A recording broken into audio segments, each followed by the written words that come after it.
It has been an insane year for flying, more flights than I've ever taken. I think it's 62 and counting, and there's still another month to go. This has been, more than I've ever done. Crazy year. And it's been an interesting one, and I've learned a lot. And I'm going to reach the highest level, level 4, I guess the 100K club, before the year is done. And we'll enjoy that privilege for the perks for another year. It'll end at the end of 2024.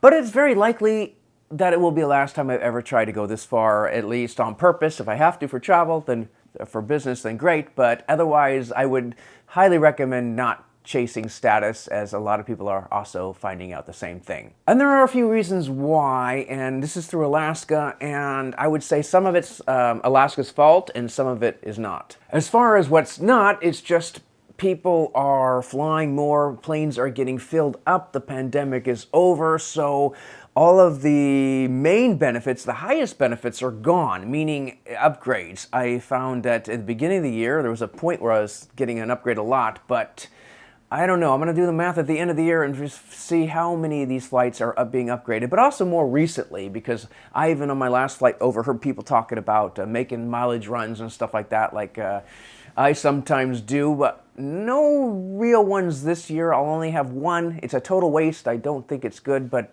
sometimes if you're so close, just one more flight, and if you don't have anywhere that I have to be, I'll do it. Now, as far as what is Alaska's fault, there are a few things. One is they don't put the rules on who gets an upgrade or the time. It's just too vague. It's hard to play a game when you don't understand the rules. And I think that was one thing. I was fourth in line for an upgrade. There was 3 people before me. There were 4 seats. 3 people got upgraded 24 hours before the flight, right after check-in. And then I noticed I was number 1 in line, 1 seat. Why weren't we connected? Time went by, we got close to takeoff, and that seat disappeared. Somebody else got it, I guess. I looked up there, it was full later. But it wasn't me, and I don't know who, and I don't know why, and I don't know how far I was. I just don't know. And I seem to always be like 1 down, maybe 2 down off the top, sometimes 6 or 7 down. Other times it does work out. When it does work out, then I'm all happy with it. But that's getting kind of frustrating, and with all these flights selling out before the flight or even before that 24 hours, if that happens, if everyone buys up all the first class seats, nobody gets an upgrade. So I think that's going to be happening more and more in the upcoming months and years. And when you're on a particular mileage program, you kind of got to stick to that airline. Now, Alaska does have really good prices for some of the places I go, but with these flights filling up, I have fewer options for seats to choose from as well, so even my last flight I couldn't even get one of the nicer sections, mostly because I needed 2 seats for a friend. But exit row, which is pretty good, there are some nice things about it, but there was the row was full, and full rows are not fun.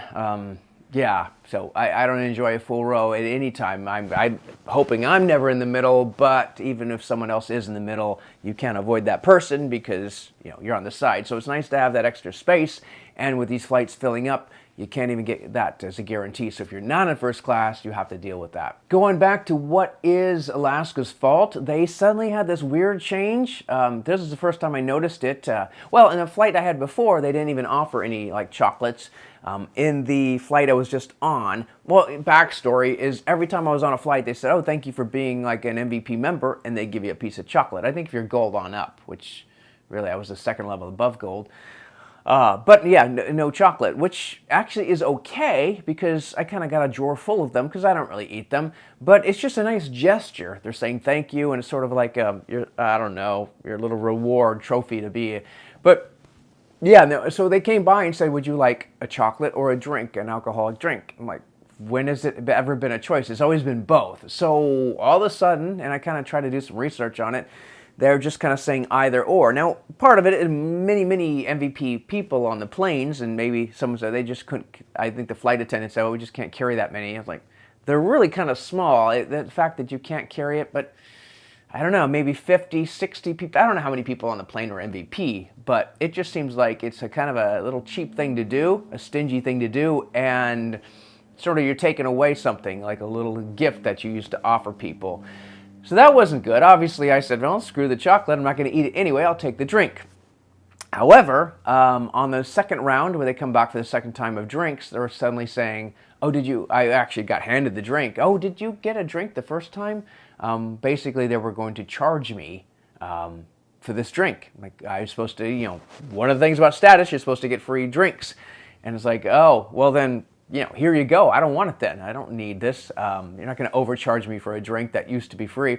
But she said, no, it's okay. Just next time. It's like, okay, so this is a new policy going forward. You're no longer going to offer now. It's not like you can have 20 or 30 of these things, one or two, but the whole fact that they're just kind of doing something like this, and I asked a few more clarifying questions about it, but it just seems like, all right, well, they're getting cheap in this way too. So yeah, they're just taking away things that they used to they offer, but everything's costing more. So you're asking for more money, but you're giving less perks. Next is the value of miles. This has come up. I just saw one flight requires 85% more miles to get there. It's like one of the flights to Asia, and maybe it was 100,000 miles before, now 185,000. So they've just almost halved the value of the miles. So you fly these flights, you get miles, and you get to use these miles as kind of tokens or credits to go on further future flights for free. But if you just suddenly decide that, oh, it's going to be half as much, and just instantly do it, no warning, notification, you got 3 months to use this miles, book flights, nothing. It was just at any second they can just say your miles are worth half as much, a quarter as much, and it's never the opposite direction. They never say, oh, your miles are going to go further. No, they've been doing that more lately, and you just realize, why am I stuck with one airline's mileage program? Maybe the money would be better spent on just the freedom to pick any flight, any airline. So that's a huge thing as well. And they know that they're taking the risk by doing this kind of stuff, and I think a lot of us are just getting tired of it.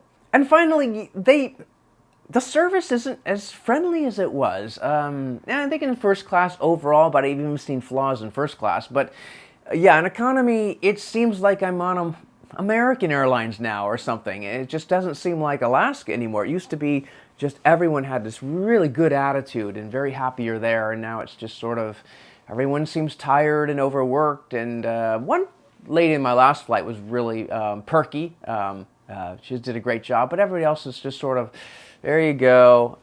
No one's happy to see you. It just seems like, yeah, you're a chore. And that's just a weird thing. I mean, that's kind of a normal thing for a lot of airlines, especially economy.